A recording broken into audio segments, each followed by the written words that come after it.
Hi, welcome to சந்தா சமையல். நம்ம இன்னைக்கு குடமிளகா கிரேவி எப்படி செய்கிறது பார்க்கலாம்.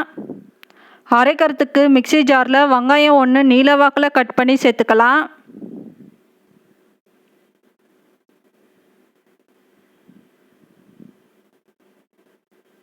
பத்து பல் பூண்டு சேர்த்துக்கலாம். ஒரு துண்டு இஞ்சி கட் பண்ணி சேர்த்துக்கலாம். தக்காளி ஒன்று கட் பண்ணி சேர்த்துக்கலாம். தண்ணி சேர்க்காம அரைச்சி எடுத்துக்கலாம். ஸ்டவ் ஆன் பண்ணி கடாய் வச்சுருக்கேன். கடாய் சூடானதும் 4 டீஸ்பூன் அளவு எண்ணெய் சேர்த்துக்கலாம்.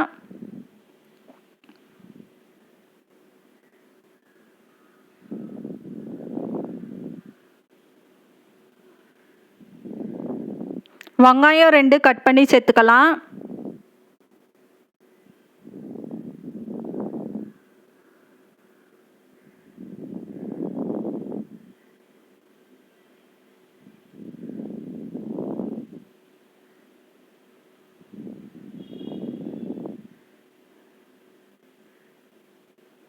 குடமிளகா 2 கட் பண்ணி சேர்த்துக்கலாம்.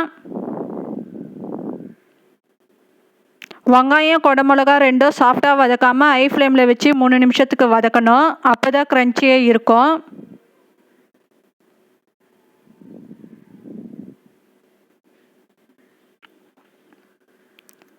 இப்போ இதை ஒரு பிளேட்டுக்கு மாற்றிக்கலாம். இப்போ அதே கடாயில் 3 டீஸ்பூன் அளவு எண்ணெய் சேர்த்துக்கலாம்.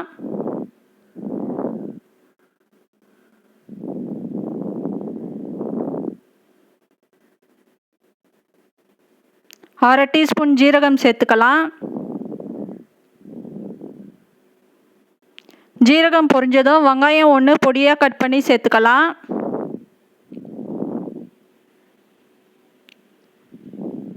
வெங்காயம் சேர்த்துட்டு நல்லா மிக்ஸ் பண்ணிக்கலாம். வெங்காயம் வதங்கணும்.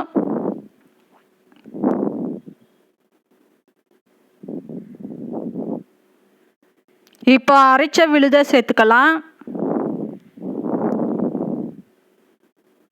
லோ ஃப்ளேமில் வச்சு வதக்கிக்கலாம். நல்லா திக்காகி இதோட பச்சை ஸ்மெல் போகணும். அது வரைக்கும் நல்லா வதக்கிக்கணும். ஒரு கரண்டி தயிர் சேர்த்துக்கலாம்.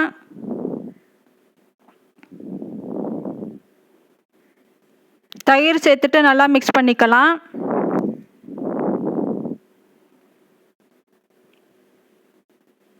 ஒரு டீஸ்பூன் வீட்டு மிளகாத்தூள் சேர்த்துக்கலாம்.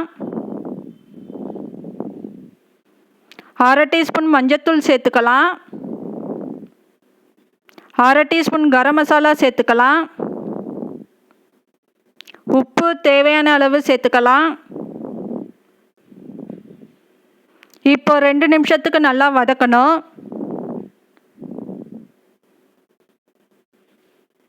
தண்ணி தேவையான அளவு சேர்த்துக்கலாம்.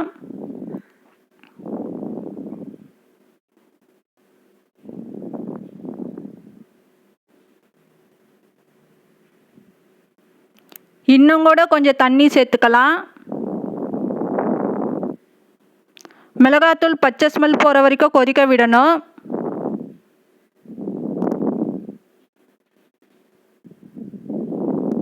வதக்கின வெங்காயம் குடமிளகா சேர்த்துக்கலாம்.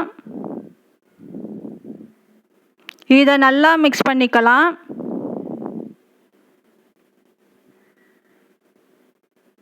ரெண்டு நிமிஷத்துக்கு கொதிக்க விடணும். இப்போ ஸ்டவ் ஆஃப் பண்ணிடலாம். இப்போ நமக்கு குடமிளகா கிரேவி ரெடி ஆயிடுச்சு. இந்த சேனல் பிடிச்சிருந்தா லைக் பண்ணுங்கள், ஷேர் பண்ணுங்கள், சப்ஸ்கிரைப் பண்ணுங்கள்.